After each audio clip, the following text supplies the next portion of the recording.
Selamat pagi, yang saya hormati Ibu Nurul Indarti, SE, Sipilokonom, Cambridge PhD, dan Ibu Risa Firgosita, SE, MSc, PhD, selaku dosen pengampu mata kuliah Research Method and Concentration Entrepreneurship. Perkenalkan, nama saya Wika Gali. Saya akan mempresentasikan proposal penelitian tesis saya yang berjudul Keterkaitan Workplace Happiness dengan Entrepreneurial Orientation dengan dosen pembimbing Bapak Rocky Adiguna, MSc, PhD. Di awal tahun 2000-an, beberapa peneliti menyebutkan bahwa produktivitas kerja bergantung pada kebahagiaan pekerja. Kebahagiaan pekerja memiliki hubungan yang positif dengan produktivitas kerjanya. Kebahagiaan pekerja yang dimaksud pada penelitian-penelitian ini adalah subjective well-being. Pada dekade selanjutnya, ada penelitian lebih jauh yang dilakukan oleh Ju and Lee pada tahun 2017 yang menyatakan bahwa kebahagiaan pekerja adalah topik yang mulai banyak dibicarakan dan diteliti baik di bidang manajemen maupun di bidang psikologi. Lebih jauh di dalam papernya, mereka menyebutkan bahwa kebahagiaan pekerja juga berpengaruh terhadap performa keseluruhan pekerja, diantaranya terhadap produktivitas, tingkat inovasi, keterlibatan kerja atau work engagement, dan kepuasan akan karir. Namun demikian, berdasarkan penelitian Erdogan, disebutkan bahwa literatur manajemen banyak mengabaikan mengenai kebahagiaan pekerja ini. Jauh sebelum riset mengenai kebahagiaan pekerja ini dilaksanakan, Zara dan Newbaum pada tahun 1998 dalam risetnya telah menyebutkan bahwa perusahaan akan semakin berorientasi kewirausahaan. Orientasi kewirausahaan ini tercermin melalui budaya kerja yang lebih proaktif, kemudian tingkat inovasi yang lebih baik, serta kesediaan mengambil risiko atas kegiatan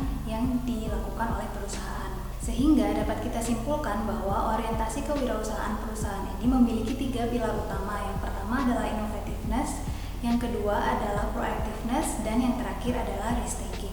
Di dunia praktis, perusahaan juga berlomba-lomba untuk menjadi perusahaan yang paling inovatif baik secara skala regional maupun skala global. Berikut saya menampilkan data 10 perusahaan paling inovatif pada tahun 2020 ini, dan mereka mendapatkan competitive advantage dari tingkat inovasinya yang tinggi tersebut. Kemudian saya melakukan tinjauan pustaka dalam topik workplace happiness dan entrepreneurial orientation. Penelitian terdahulu yang saya temukan memang lebih bersifat empiris daripada teoritis. Hanya ada satu penelitian teoritis yang saya temukan, yaitu penelitian Rastogi pada tahun 2019, di mana mereka melakukan pengujian model dari workplace happiness sendiri. Dari beberapa penelitian yang saya baca sebelumnya mengenai workplace happiness dan entrepreneurial orientation, saya membuat peta penelitian untuk mendapatkan research gap dari kedua topik ini. Penelitian seperti yang saya singgung sebelumnya, bahwa penelitian pada topik workplace happiness ini lebih bersifat empiris dengan skop penelitian tertentu, sedangkan untuk entrepreneurial orientation-nya saya menggunakan framework utama dari Zara dan Newbaum pada tahun 1998. 3 penelitian yang lain pada studi literatur entrepreneurial orientation menjelaskan masing-masing pilar dari orientasi kewirausahaan, diantaranya proactiveness, innovativeness, dan risk-taking. Kemudian saya mendapatkan research gap dari kedua topik ini. Walaupun banyak disebutkan dalam penelitian sebelumnya bahwa ada kemungkinan workplace happiness ini berpengaruh terhadap entrepreneurial orientation, tapi belum ada penelitian yang mengkonfirmasi apakah memang benar ada keterkaitan antara workplace happiness dengan entrepreneurial orientation. Dengan demikian, rumusan masalah dari penelitian saya adalah dengan semakin tingginya perhatian terhadap workplace happiness, maka perlu sebuah studi atau penelitian untuk mengkonfirmasi apakah benar workplace happiness memiliki keterkaitan dengan entrepreneurial orientation yang memiliki kontribusi positif terhadap organisasi. Dan pertanyaan penelitiannya adalah bagaimanakah keterkaitan antara workplace happiness dengan entrepreneurial orientation pada organisasi yang berbasis profit. Untuk menjawab pertanyaan penelitian saya merumuskan 2 tujuan. Yang pertama adalah untuk mengidentifikasi hubungan antara workplace happiness dengan entrepreneurial orientation, dan yang kedua untuk menganalisis pengaruh workplace happiness terhadap entrepreneurial orientation.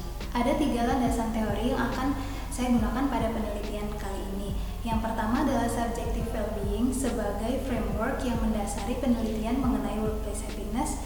Yang kedua adalah workplace happiness itu sendiri, dan yang ketiga adalah entrepreneurial orientation tentunya.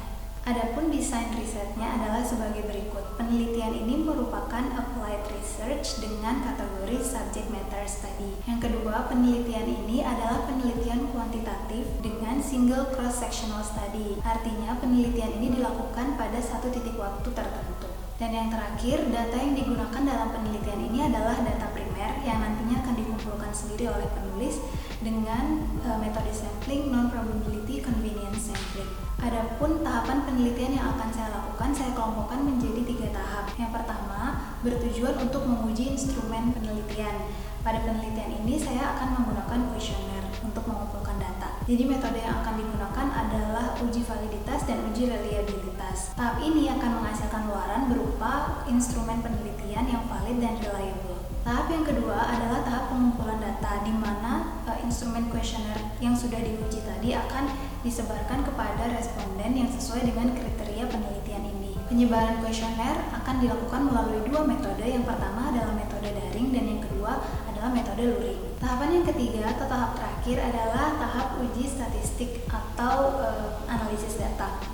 Metode yang akan saya gunakan ada 2 metode untuk menjawab tujuan penelitian yang tadi. Yang pertama adalah metode korelasi, yang kedua adalah metode regresi atau UGF. Dari tahapan yang terakhir ini diharapkan akan didapatkan luaran hubungan antara kedua variabel dan analisis pengaruh dari workplace happiness terhadap entrepreneurial orientation.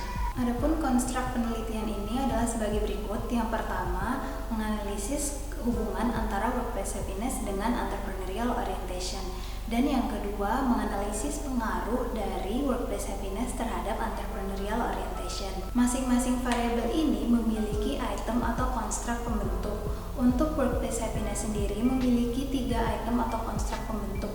Yang pertama adalah work engagement, yang kedua adalah career satisfaction, dan yang ketiga adalah subjective well-being. Sedangkan untuk variabel entrepreneurial orientation juga memiliki 3 item atau 3 konstruk pendukung. Yang pertama adalah innovativeness, yang kedua proactiveness, dan yang ketiga adalah risk-taking. Penelitian ini memiliki 2 hipotesis.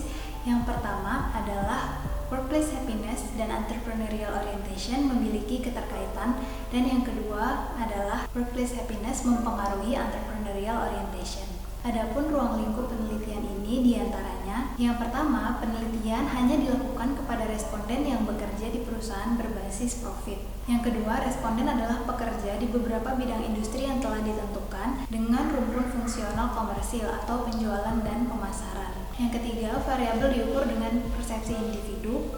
Dan yang terakhir, data yang digunakan pada penelitian ini adalah data tahun 2020. Adapun asumsi dari penelitian ini diantaranya, yang pertama adalah responden memiliki pengetahuan dan persepsi yang cukup untuk menjawab kuesioner. Yang kedua, setiap responden memiliki kedudukan yang sama dalam penelitian. Yang ketiga, mengabaikan aspek pembentukan budaya kerja atau budaya organisasi. Dan yang terakhir adalah pengaruh kepribadian responden diabaikan terhadap persepsi yang dihasilkan. Adapun manfaat dari penelitian ini dibagi menjadi 2, yaitu manfaat secara teoritis dan manfaat secara praktis. Manfaat secara teoritis kepada penulis sebagai tambahan pengetahuan dan wawasan, selain merupakan wadah untuk mengaplikasikan keilmuan yang sudah dipelajari selama perkuliahan. Bagi pembaca, penelitian ini dapat menjadi sumber pengetahuan. Penelitian ini diharapkan dapat memberikan masukan atau pertimbangan bagi perusahaan atau organisasi yang berbasis profit dalam membangun budaya kerja dan kenyamanan kerja. Demikian proposal penelitian tesis saya. Terima kasih atas atensi yang diberikan dan mohon maaf apabila terdapat kekurangan. Terima kasih.